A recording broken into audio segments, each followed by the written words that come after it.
Hello, and welcome to another episode of the Market Snapshot series. Sorry, this is not the snapshot.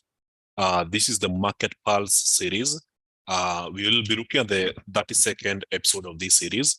And of course, we will be looking at what is currently happening in the markets, what is new, what is currently influencing the markets. And of course, we'll look at a couple of charts to try and understand where they are going. And once we are through with that, then we'll be able to identify trading opportunities. So thank you for joining the session. I would like to begin the mic test. So if you can hear me clearly, can you type hi on the live comment section? And these will confirm that everything is working just fine. So that being mentioned, let's get right into it. So first things first, I believe the most important news for the day is the ADP non-farm payrolls that came in this afternoon. And there's quite a lot to process from that.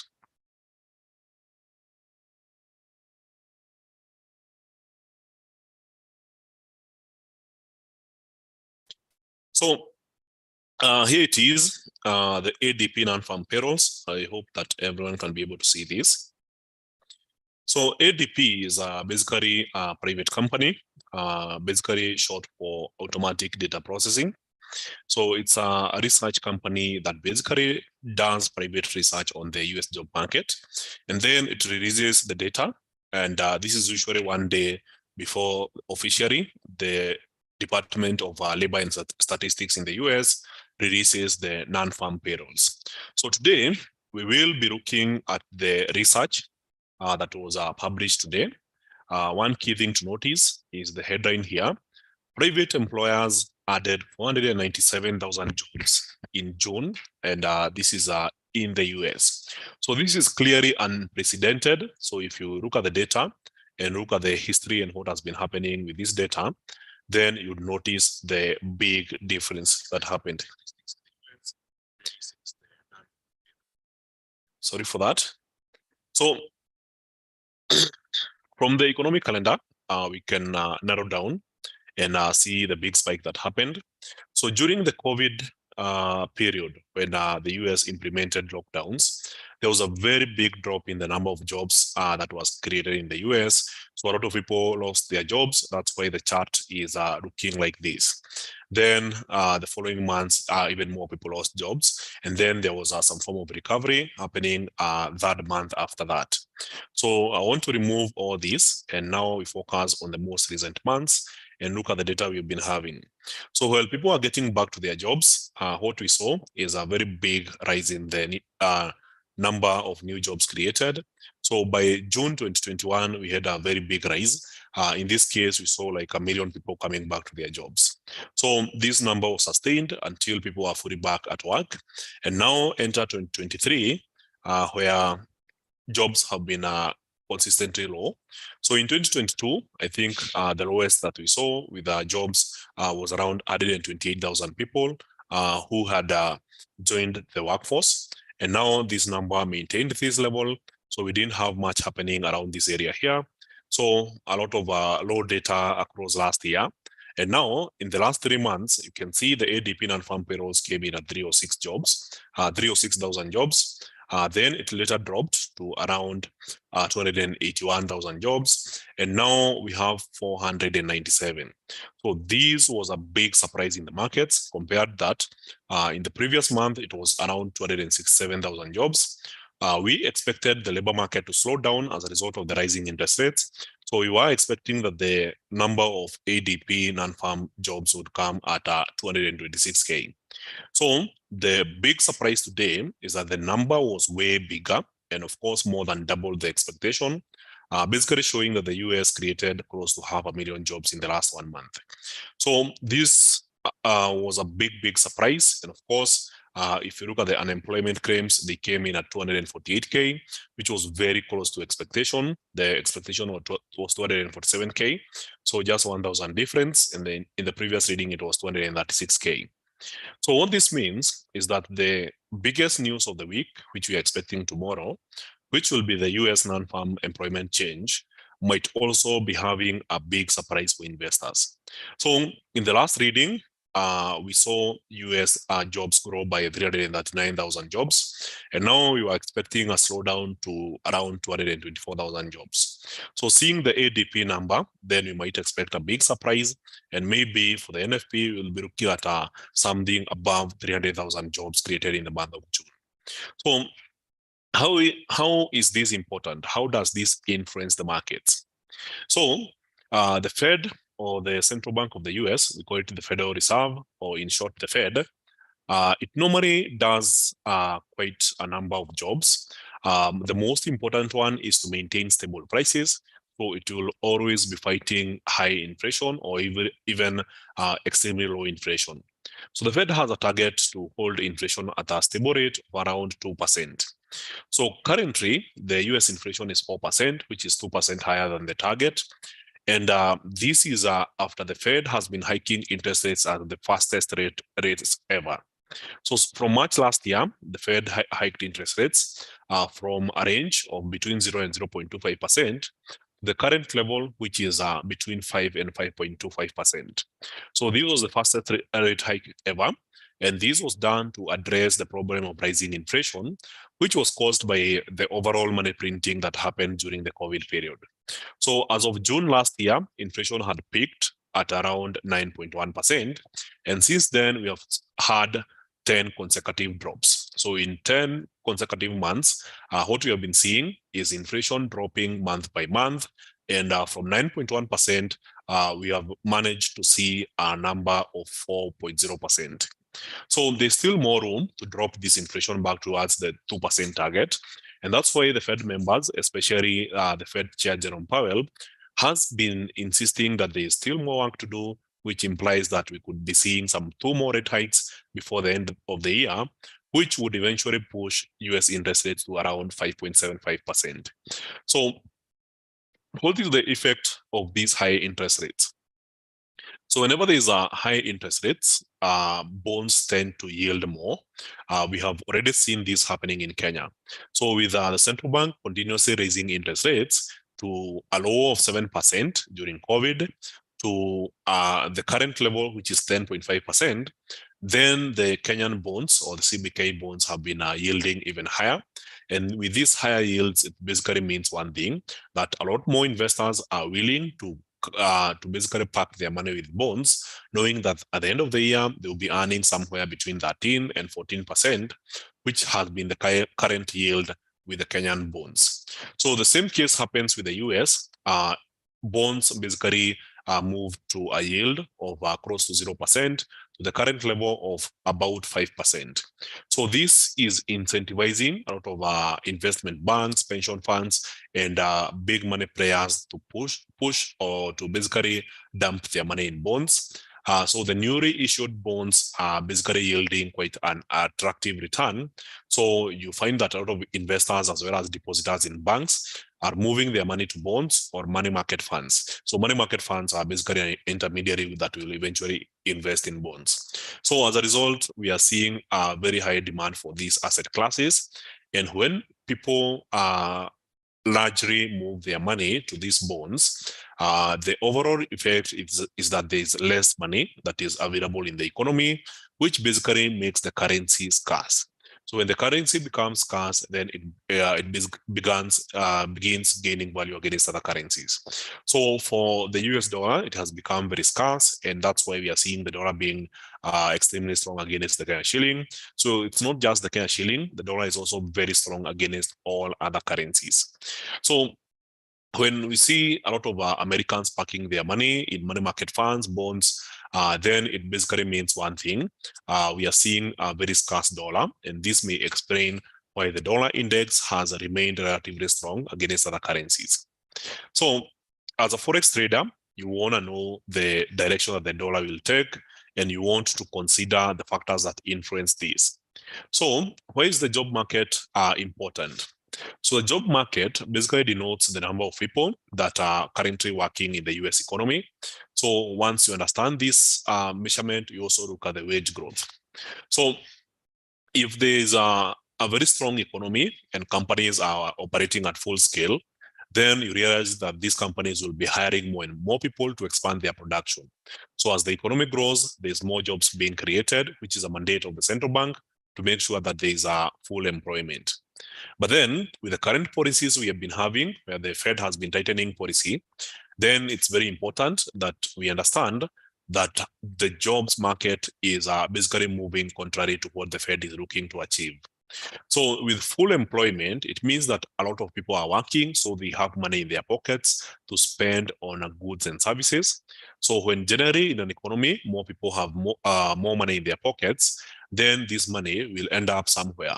So this money will either find itself in bonds, it will find itself in money market funds, it will find itself in equities, and of course in demand for goods and services supplied within the economy. So when more people have more money, they spend this money in the economy, then it has the overall effect of raising interest rates. So that's, not raising interest rates, but rather raising inflation.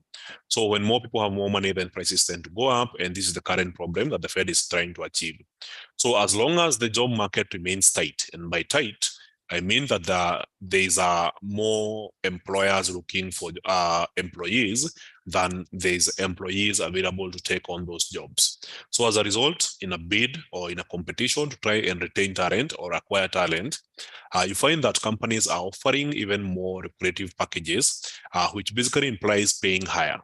So when companies pay higher to retain talent, the overall effect is that they are going to hike their product prices in order to cover that expense. So remember, all employees are always expenses to companies. So for the company to pay you, it has to sell more products or price their products higher. But then the global economy is slowing down, so companies are not able to increase their sales revenues.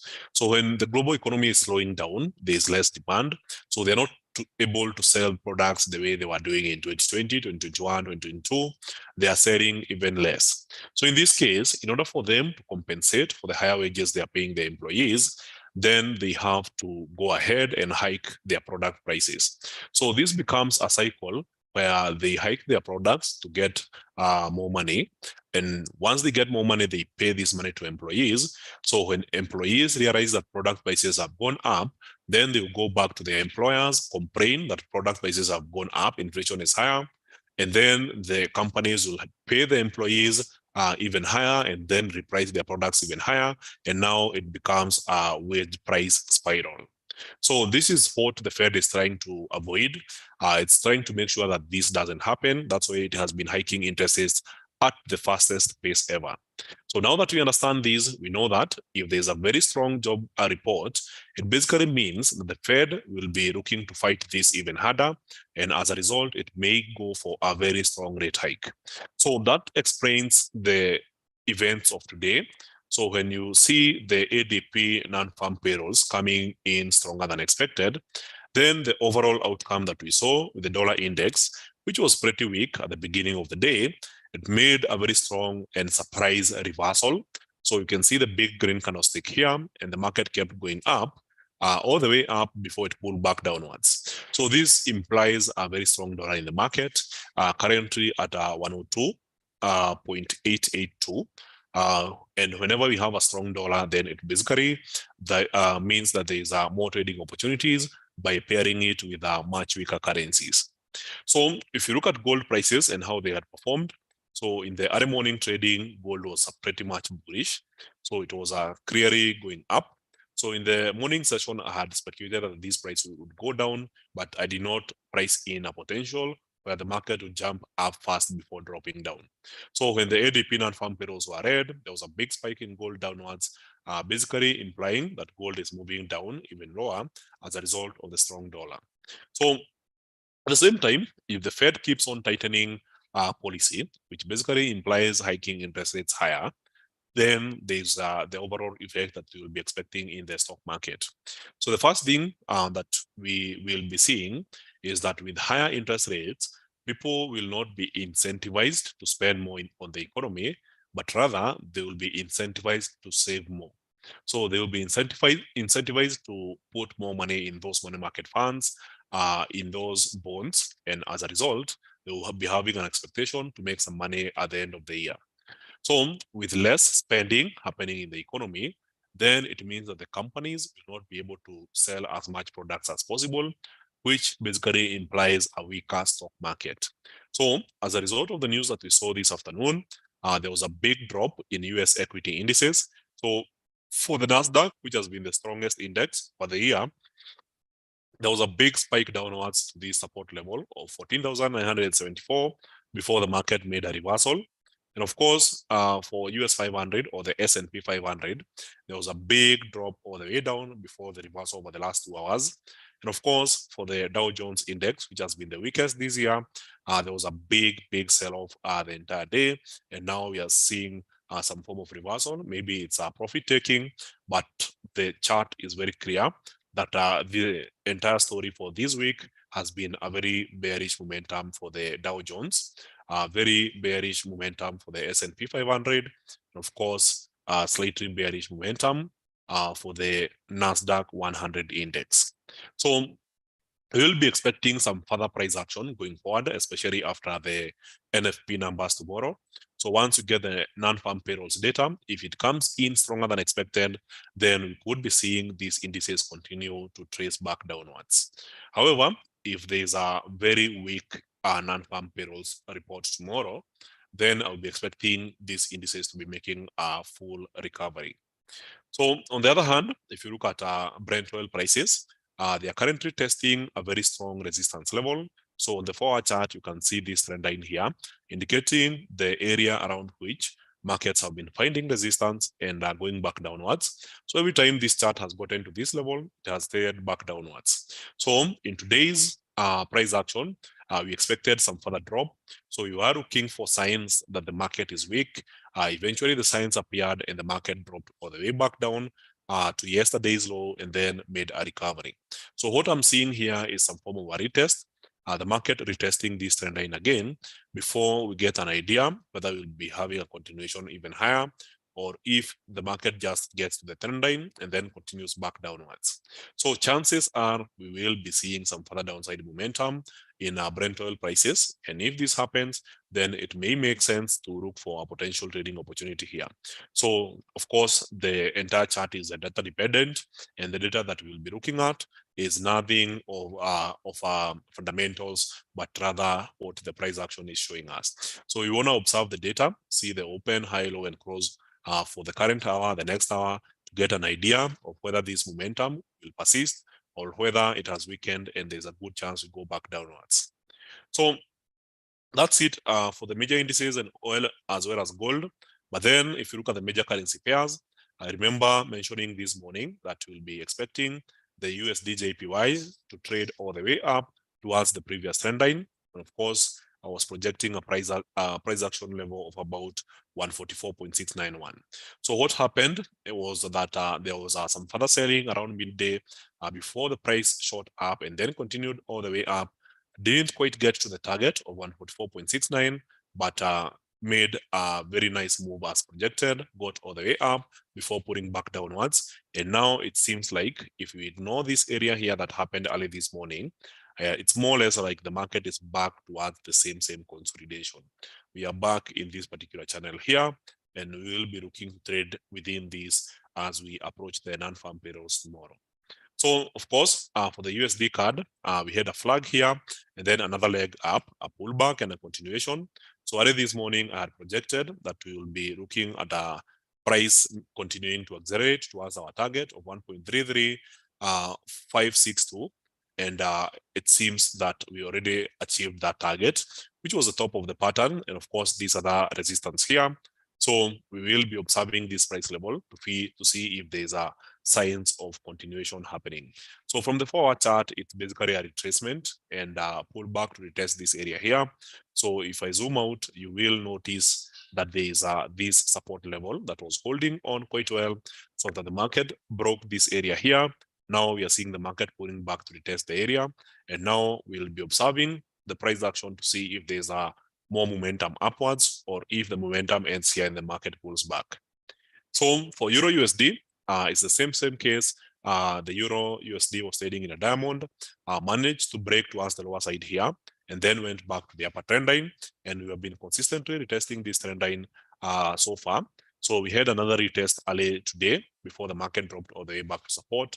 And now it seems like the market is retesting the same trend line again.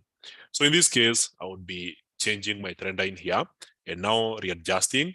Have the immediate stop here, the immediate high here, the immediate high here.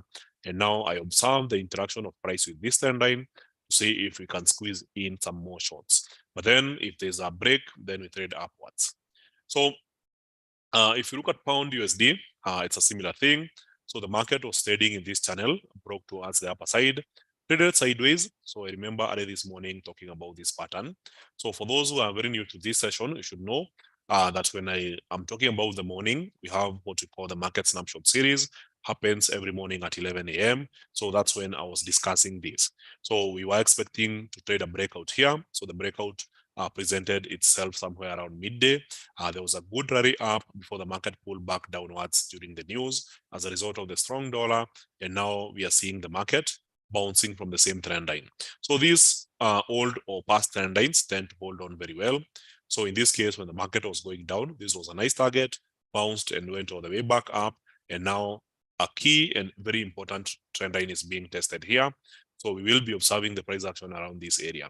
So if the market is completely unable to trade higher than this, then we will be going back downwards. And of course, if the pound is resilient enough against the dollar, then we will be targeting today's high.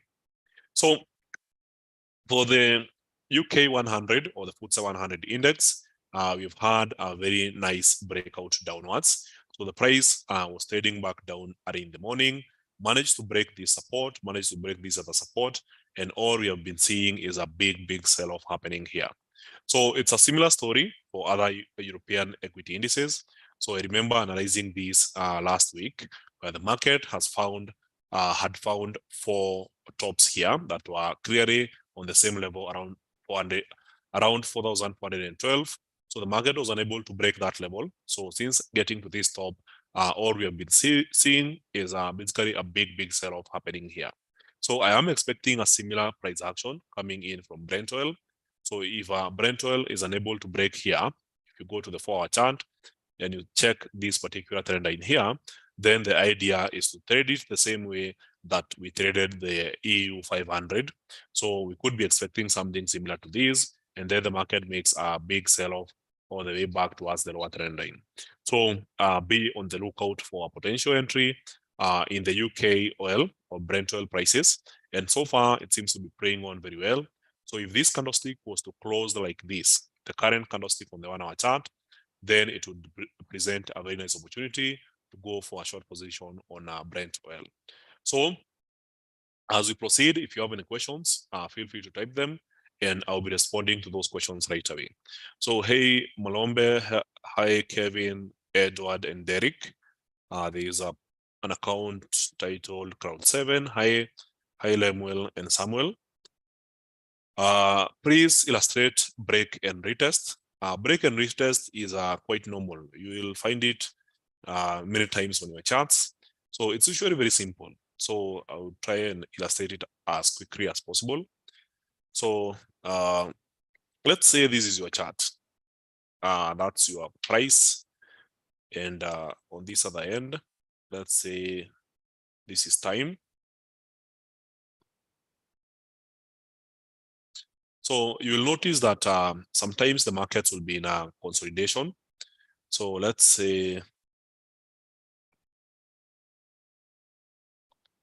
your price is moving this way and then back down and then up and then down and then up. And then eventually, let's say price breaks from this level. So if I was to use a trend line to map this chart, the trend line would be probably here. And then the other trend line would be probably here. So in this case, if the market breaks below the trend line, we could be seeing the market going down and then making a pullback, retest this area before continuing along that direction. So in this case, what I would identify as the breakout and retest, it would be simply this area being the breakout, this being the market retesting the breakout point, and then a continuation along the same direction. So that's normally how we think of a breakout and a retest kind of scenario. So you'll tend to see this happening over and over again on your charts. And whenever it happens, then you should always be prepared for that kind of scenario. So I don't know if you have a clear example on the charts, but if I find one, I'll show you. Yes. So let's use this as our example. So this was a chart of gold. So I was monitoring these lows and highs. So let's say the market was following this path here as the support. So I'll remove this as a trend line to remove any form of confusion. So you can see the number of times the market was finding support along this area here. So you can also see these.